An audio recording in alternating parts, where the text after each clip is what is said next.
Congestion management. In this video, I am going to talk about three types of queuing or congestion management. The first is round robin, the second is weighted round robin, and the third is custom queuing or CQ. These three methods of congestion management or queuing are so similar to each other. Because of that, we can learn about them in one video. First, let me to talk about the round robin. It is so simple. Look at here. Here we have a router or a switch. Both of them can be used, and also we have one interface, serial 10, and in this interface we have 4 queue. Actually, in the software queue of the serial 10 we have 4 queue, and we have classified VoIP traffic into the Q1, video traffic into the for example Q2, and also data type 1 traffic to the Q3 and data type 2 into the Q4. Now I'm going to explain what is the meaning of the round robin with one simple example. In round robin, you can take, in one cycle, one packet from, for example, one queue. For example, here, now first we can start from the Q1. In Q1, we have VoIP packet. We are sending the first VoIP packet to the hardware queue or to the line. Look at here, this is the VoIP packet. Then we should go to the Q2. Again, here we are taking one packet. This is the next packet, video packet. Then we are going to the Q3. This is the data 1. Then we are going to the Q4. This is data 2. Again, we are coming back to the Q1 VoIP packet, then Q2 video packet, then data 1, and then data 2, and so on. What does it mean? It means that here we don't have any priority mechanism like the PQ, but none of the queues, starvate other queues. Actually, here we don't have priority, and this type of queuing is useful when we want to share the bandwidth equally between different types of traffic. For example, here we have 1 megabit per second of bandwidth, and after that, because we are sending one packet, approximately we can say this each queue has 250, for example, or maybe a little more, a little less bandwidth, and after that none of the queues can starvate other queues. This is the round robin. In some cases, when we are using round robin, we are taking, for example, one packet from each queue or two packet from each queue. In some cases, maybe you want to use the size. For example, you are assuming that from each queue, you should take 2000 bytes or 1000 bytes. Maybe this is one packet or maybe two packet. For example, you are taking 1000 byte from Q1, again 1000 byte from Q2, 1000 byte from Q3, and 1000 byte from Q4. Then you are going to the Q1 and then Q2, Q3, and Q4. Actually, it is possible that round robin work with the, for example, packet count and also packet size. Actually, we know that one scheduling algorithm used by Cisco routers and switches used round robin logic. In its most basic form, round robin cycles through the queues in order, taking turn with each queue. In each cycle, the scheduler either takes one message or takes a number of bytes from each queue by taking enough message to total that number of bytes. Take some message from Q1, move on, and take some from Q2, then take some from Q3, and so on, starting back at Q1 and after finishing a complete pass through the queues. This is the mechanism, we call it round robin. But we have one other mechanism. This is like the round robin, and we can say this is a little more advanced in compare with the round robin. We call it weighted round robin or WRR. In most cases you see WRR mechanism in Cisco switch, but it is not important for us. Let me to say in router or switch, maybe you see weighted round robin. Here we have a little difference between the round robin and also the weighted round robin. Let me to show you. In weighted round robin, we can configure a weight for each of these queues. For example, here in this example, I have configured weight 1 for the Q1, weight 2 for the Q2, weight 3 for the Q3, and weight 4 for the Q4. What does it mean? It means that you should take, for example, one VoIP packet, 2 video packet, 3 data 1 packet and 4 data 2 packet. Again, you should go to the first queue, and again you should take 1 packet from the Q1, as you can see, again second queue from the Q2, and so on. Actually here we have wait, and in this method with wait configuration you can for example divide the bandwidth according your requirement between the different queues. Here also we have two type of weighted round robin. We can take packets according to the count of packets and also according to the size of packets. For example, you know that in each cycle, as you can see, we are sending 10 packets here. Let me to write here. In each cycle, we are sending 10 packets, okay? And also, you know that from this 10 packet, one of these 10 packets, okay, are related to the Q1, are taking from the Q1, and also from the Q2 we are taking 2 packet, and from the Q3 we are taking for example 3 packet, and from the Q4 we are taking 4 packet. What does it mean? It means that the Q1 now is using 10% of the bandwidth, and the Q2 is using, for example, 20% of the bandwidth, and Q3 is using 30% of the bandwidth, and also the Q4 is using 40% of bandwidth. And also now here we can easily understand if the bandwidth of this interface is 1 megabit per second, okay, with the weighted round robin or WRR. Now for the Q1 means for the void packet we have 100 kilobit per second of bandwidth. You know that void doesn't need so much bandwidth, and for the video we have 200 kilobit per second, okay, 20% from the 1 megabit per second.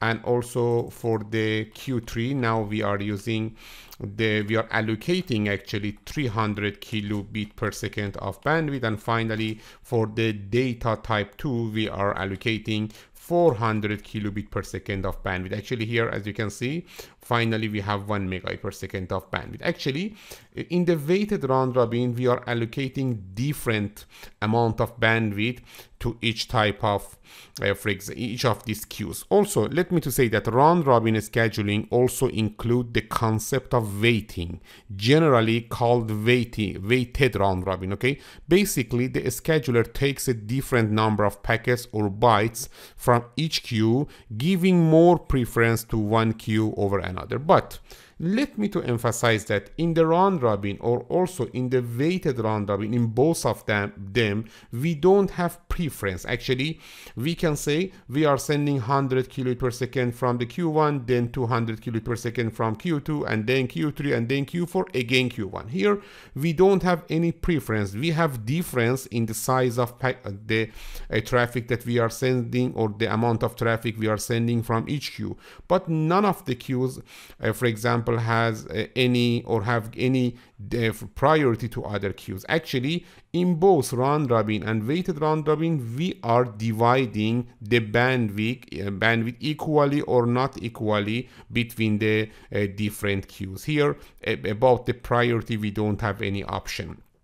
Also in the custom queuing we have similar concept. I will explain it, but before I talk about the custom queuing, let me to say that in most cases round robin doesn't implement in the Cisco switch or routers, but weighted round robin is available in the Cisco switches. But it is possible in some rarely cases you see one weighted round robin in the routers, but in most cases we see weighted round robin on the Cisco switches. Now I can say in the basic form of weighted round robin we don't have any preference, but maybe in some implementation of the weighted round robin you see that one of the queues has some preference to other queues. This is possible, but we can say according to the definition of the round robin and also weighted round robin we don't have priority, but maybe in some rarely cases in some rarely implementation you see priority in one queue. Let me to define again round robin and also weighted round robin. First, about round robin. With round robin, queues are serviced in sequence one after the other, okay? And each queue processes one packet only. No queues starve with round robin because every queue gets an opportunity to send one packet every round. No queue has priority over others, and if the packet size from all queues are about the same, the interface bandwidth is shared equally across the round robin queues. A limitation of round robin is that it does not include a mechanism to prioritize the traffic. This is for example obvious. Now let me talk about the weighted round robin. Weighted round robin, or WRR, was developed to provide prioritization capabilities for round robin. It allows a weight to be assigned to each queue, and based on that weight, each queue effectively receives a portion of the interface bandwidth that is not necessarily equal to the other queue's portion.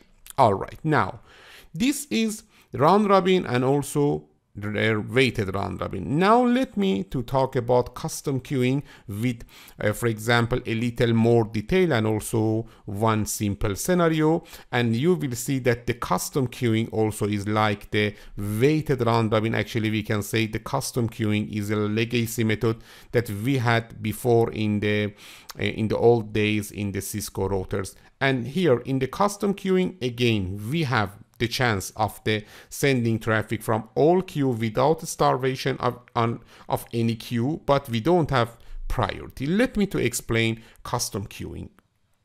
All right, now let me to talk about CQ or custom queuing. As I mentioned before, we can say Cisco is a Cisco implementation of weighted round robin that involves a set of 16 queues. Let me to explain it. It is so easy. In the CQ or custom queuing, we can configure up to 16 queues, okay?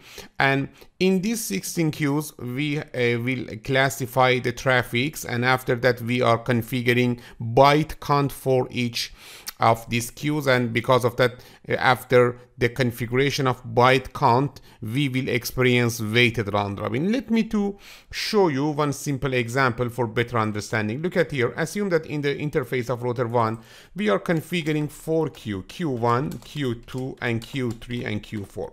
And after that, we will inject the traffic of, for example, PC1 to the Q1, the traffic of PC2 to Q2, the traffic of PC3 to Q3, and the traffic of PC4 to the Q4, okay? We should configure for each of these 4 queues, okay, a value, we call it byte count. You know that CQ is expired method and is a legacy method. Because of that, the detail of configuration is not so important for us. Actually, in newer versions of the iOS, the CQ doesn't support it. But here, actually, we should learn about the concept. But actually, for each queue, we are configuring a byte count. For example, for Q1, I want to configure the byte count of 1000 byte. Okay, and then in the Q2 we will configure the byte count as with the value of, for example, 2000. Okay, 2000 byte. What does it mean? It means that in one cycle from the Q1 we should send 1000 byte, and from the Q2 2000 byte, and from the Q3 for example 3000 byte, and from the Q4, okay, we should send, for example, 4000 byte. What does it mean? As I mentioned before, now because in each cycle we are sending 10,000 byte, and from the Q1 we are sending 1000 byte, actually the Q1 now has 10% of the bandwidth of the interface or the link, okay, or Q2 has 20% of the bandwidth. Okay, and then the Q3 has the 30% of the bandwidth, and finally Q4 has 40% of the bandwidth. It is so easy. Okay, and after that, let me to explain what is happening. For example, in the R1, assume that we have multiple traffics in each of these queue. For example, here in the router 1, and under serial 10 in each of these queues we have some traffic, and you know that each packet actually has different size. For example, in the Q1, assume that we have 500 byte traffic, okay, multiple 500 byte traffic, and in the Q2 we have 1000 byte traffic, okay, and also in the Q3 we have for example 1500 byte of traffic, okay. And after that let me to use here for example again 1000, here we can use again 1000 byte, it is easier, okay, to calculate. And also in the Q4 we have again 1000 byte of traffic. Actually this is the length of the traffic, okay, each packet. Here now we are receiving a packet and for Q1, and then to the for Q2, and then for Q3, and then for Q4. Now router 1 should send the traffic from each queue, because we have configured 1000 byte. This is the byte count of this for example queue. First we are sending from the Q1 the first packet, assume that this is the first packet, okay, and we are sending this first packet, and after sending this first packet we should decrease the 500, okay, from byte count. Now we have only 500 byte for Q1 that we can send again from the Q1. Because of that you can easily send the next packet. Actually after each sending we should decrease the size of the packet from the byte count. Automatically this is happening. Because of that we are sending the next packet. The next packet is the packet 2. After that, after decreasing again 500 bytes, okay, from the byte count will be 0. Now we should go to the next queue. In the next queue we are sending the first packet, and because of that assume that this is the first packet, for example packet 3, okay, and then when you are sending the packet 3 you should decrease 1000 byte, okay, from the 2000, and then now we have again 1000 value remaining. Because of that we should send the next packet. For example this is the packet 4, and because of that we are sending the packet 4, and after that we should decrease the 1000 byte from the remaining 1000, and the result is 0. Because of that we should go to the next queue. Actually here you can see what is happening. First let me to use or start from here. When the TX ring is empty, okay, assume that now TX ring is empty, or TX ring has any space. Because of that, first any packet in the current queue, assume that this is the Q1, yes, assume that we have a packet in the Q1, counter equals or exceeds byte count for this queue. Actually for each queue we have a counter, and the counter can show us the remaining byte count that we have. For example, let me write here. The detail of these methods are not important for us, but let me to explain them. For example, here we have a counter. The counter by default is equal to the byte count, 1000 byte. When you are sending the first packet from the Q1, the counter should decrease to the 500 byte. Why? Because we have sent 500 byte, and now we have only 500 byte remaining counter. Then we are sending the next packet and the next frame, okay. Because of that we should decrease the 500 byte from the counter. Now the value is 0. Because of that we should go to the next queue. In the next queue now the counter is 2000 byte. Again this is happening, and we should consume our 2000 byte, and then in the next queue 3000 byte, and finally in the last queue we should consume the 4000 byte. And after that we are going to the first packet again, first queue again. Here we have 1000 byte. Here because of that you can see counter equals or exceeds byte count for this queue. Actually this counter is working from 0. Let me to explain it. Look at here, by default the counter is 0. You can assume both method, but here in this logic you can see the increasing value. The counter for each of these queues by default are 0. When we are sending 500 byte, the counter is increasing to 500, okay.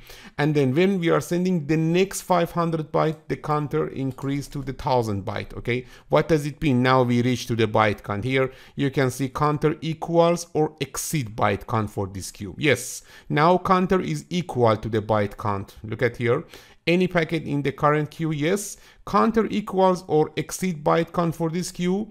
If you say no, you should add packet length to the counter, and move packet to the TX ring and wait for more space in the TX ring. Again, we are going to the any packet in the current queue.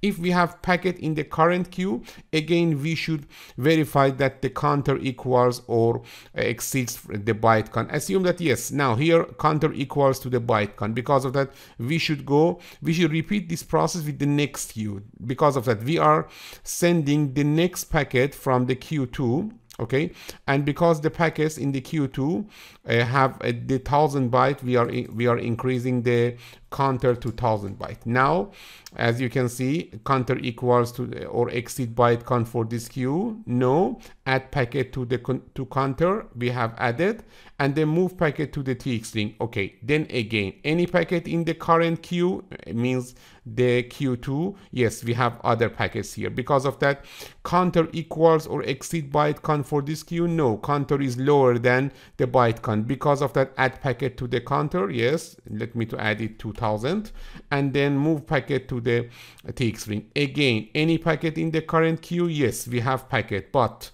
counter equals or exceed byte count for this queue. Yes, counter is equal 2000 2000. Because of that, you should repeat this process with next queue. Let me to go to the next queue. Again, here any packet in the current queue. Yes, here in the Q3 we have packet, and again counter equals or exceed byte count for this queue. No, counter is 0 and it is lower than 3000 byte. Because of that, let me to add one packet size here, 1000 byte, and then we are moving this packet from the Q3 to the TX ring. And then again, any packet in the current queue. Yes, counter equals or exceed byte count for this queue. No, counter is lower than the byte count, and so on. As you can see here, we can see the weighted round robin mechanism. Actually, this is the weighted round robin that we are experiencing in the CQ. Actually, in CQ, we are configuring the byte counts for each queue. Let me to talk about the configuration, and after that we can verify it. Here you can see the mechanism that we have in the CQ, forwarded packets. As I mentioned before, in the CQ we can configure up to 16 queues. Here you can see Q1 to Q16. If you want, you can configure lower number, for example 3Q, 4Q, or 5Q, but maximum you can configure 16Q.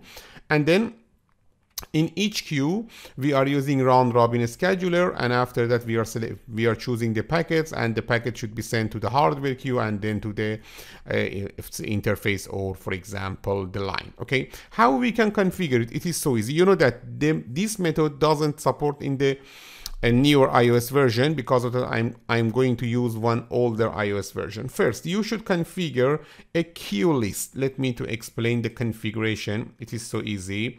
Here on the router 1, we are configuring a queue list. This queue list has a number, for example queue list 1. In this queue list 1, you are configuring your queues, different queues, okay, with the for example byte count for each queue. For example, Q1, okay, has byte count, let me to use BC, for example 1000 byte. Then a Q2, okay, the byte count is for example 2000 byte, as I mentioned before. Then Q3, okay, this is the Q3, and the byte count is the 3000 byte, okay, or any other value. Actually, now you are dividing the bandwidth between this for example 4 queues, and finally the Q4, and Q4 has byte count of the 4000 byte. With these values, approximately we can say we are giving 10% of the bandwidth to the Q1 traffic, and 20% of bandwidth to the Q2 traffic, and 30% to the Q3 traffic, and 40% of traffic of the bandwidth to the Q4. Okay, we should configure this queue list, and then we are classifying different traffics into these queues, and finally we should apply this queue list. It is so easy. Let me to show you how we can configure it. First, in the router 1, show IP access list can show us we don't have any ACL. Let me to configure ACL here. I want to configure for ACL. ACL1 permit the traffic of computer 1, 192.168.110. This is the IP address of the PC1. Access list 1 permit 192.168.111. This is the IP address of the computer 2. Let me to remove the ACL1 because I want to use a different ACL numbers from, again, access list 1, permit 192.168.110, the IP address of PC1. Access list 2, permit 192.168.111. Access list 3, permit 192.168.112.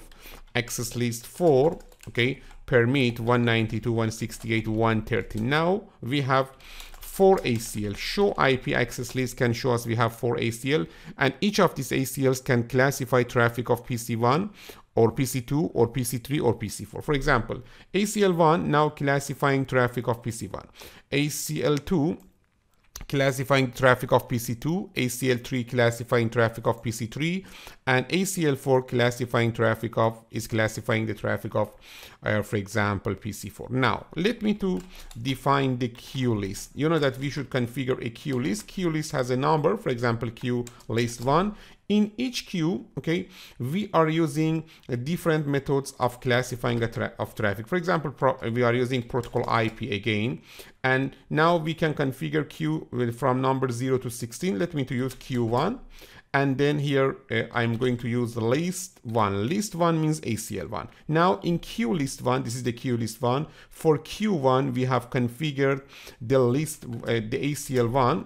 That's it. And then again in queue list 1 for protocol IP, for Q2 we are using list 2 means ACL2. Again in queue list 1, okay, for protocol IP, and then for Q3 we are using list 3 ACL3, and then in queue list 1 for protocol IP, okay, in the Q4 we are using list 4. That's it. So easy. Now we should configure for each queue byte count. Look at here, queue list 1 here. Now for Q1, okay, the byte count is 1000. That's it.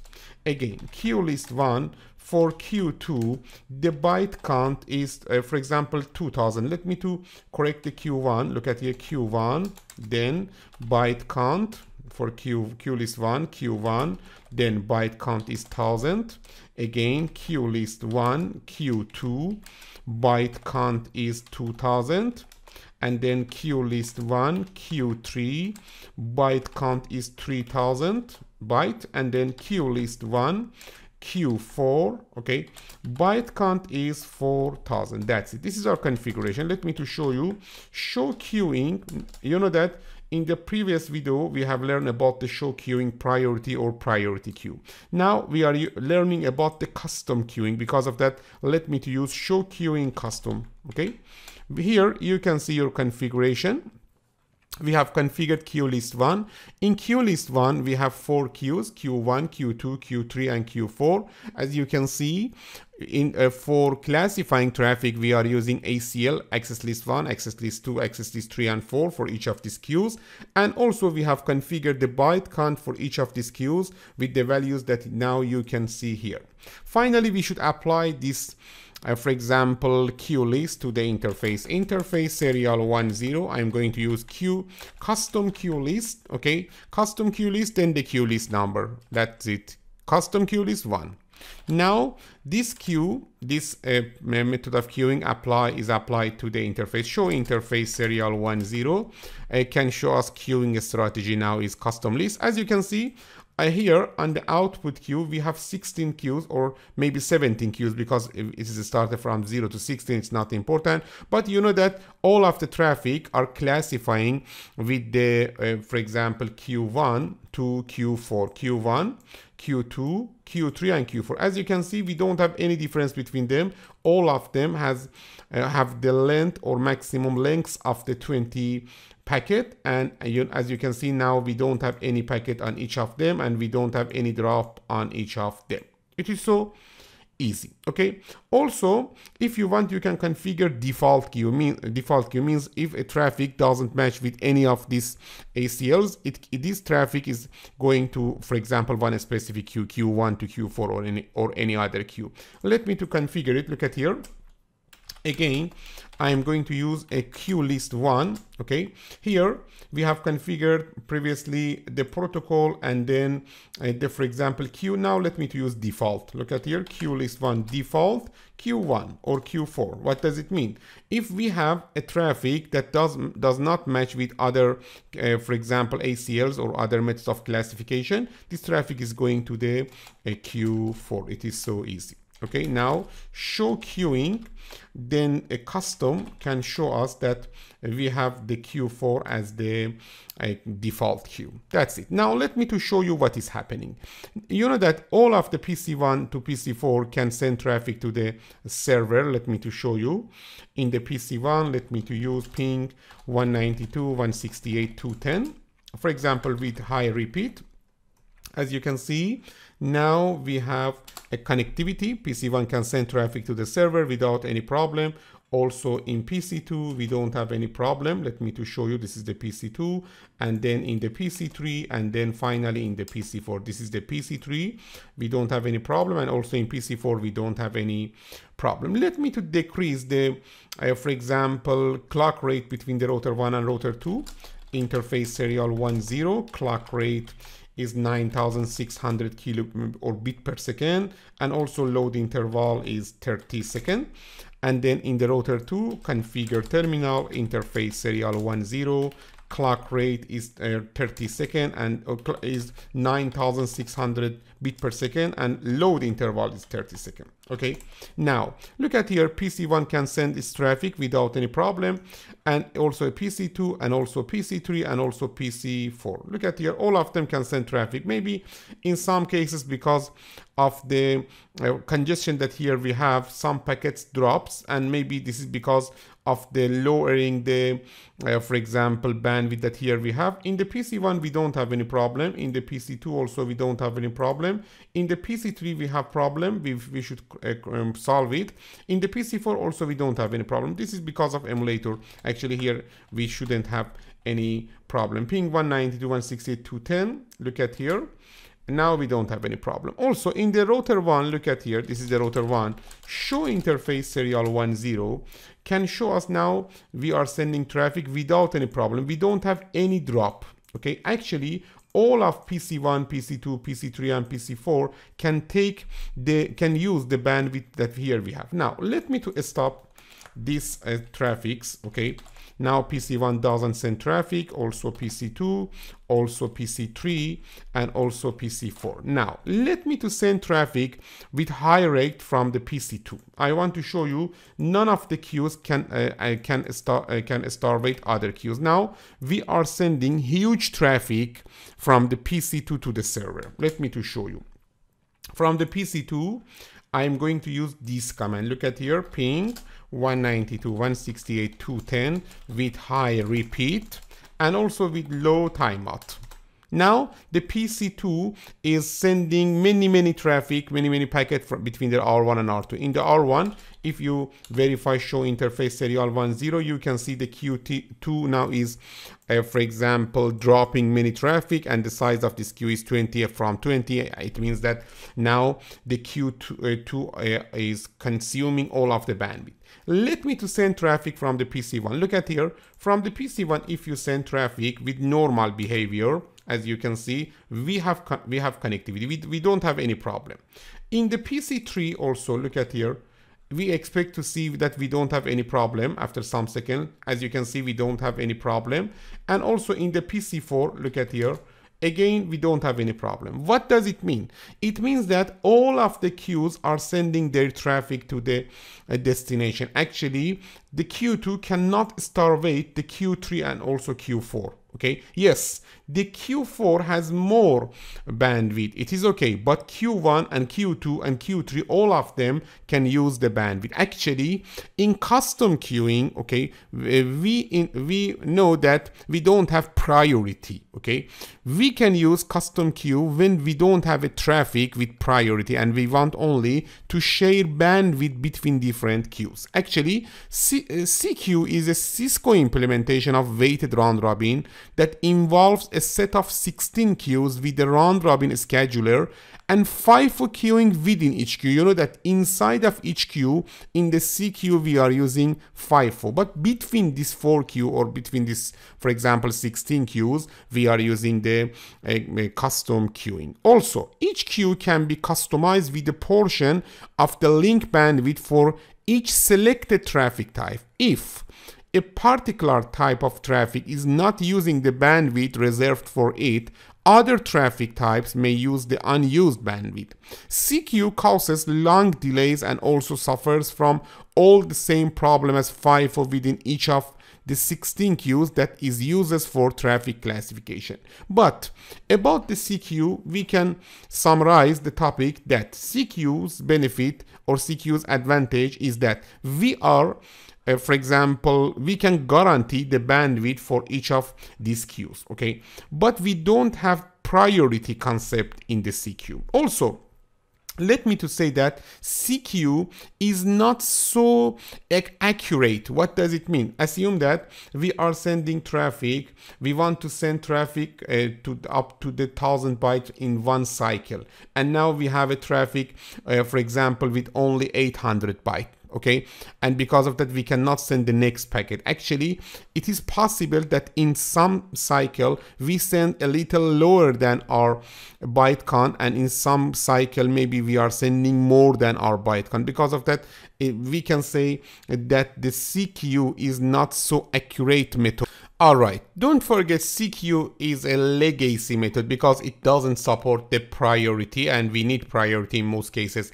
Actually, in newer versions we don't have the option of CQ, but we can understand the CQ and PQ. Both of them are expired, but we can use the concept of CQ and PQ in other newer mechanism of the congestion management, and after that we will have one method with all of these options without the issues that each of them have. Also, look at here. This is the configuration of the CQ. You know that the configuration of CQ is not important for us because this is expired and newer versions of iOS don't support it. But let me to review it. Look at here. Queue list number means queue list 1, for example. Then for each queue you can configure the queue length if you want limit, and the default value is the 20, but if you want you can change it 20 packet in the R1. Let me to show you. Here we can configure the queue list 1. Okay, then Q1. Here you have the option of limit or the queue length configuration. For example, we can use 50 for Q1. For Q2 you can configure, for example, 60. Okay, and then for Q3 we can configure for example 70. Okay, you know that the queue length is important for drop of traffic. Okay, when you are increasing the queue length actually you are decreasing the drops, but you know that with increasing the length actually we are increasing the delay of traffic. Queue list 1, Q4, then limit 80. Here you can see the result, show interface serial 10. Look at here. Now Q1 is sending its traffic, and also Q2 and also Q3 and Q4, and as you can see now the lengths of each of these queues are different. So easy. Also in the show queuing for example custom, we can see this configuration.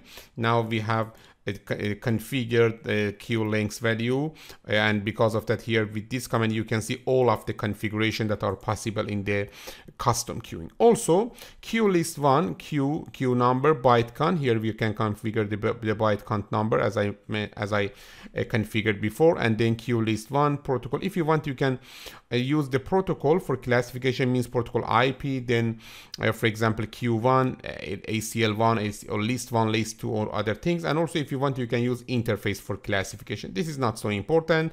And then queue list 1 default queue number means if we have a traffic that doesn't match with other queues, this traffic should go to, for example, to one specific queue, and then we should apply the queue list that we have configured before to the interface with the custom queue list number. Then show queue interface can show us the content of each queue, and show queuing system can show us, show queuing custom can show us the configuration of custom queue list. Let me to show you show queuing, then interface serial 10. Here you can see that that we have this utilization on each queue. For example, in Q2 we have this count of packet, and in the queue, this is in Q1, this is Q2, this is Q3, and Q4. That's it. Now we know about the round robin, weighted round robin, and also CQ custom queuing.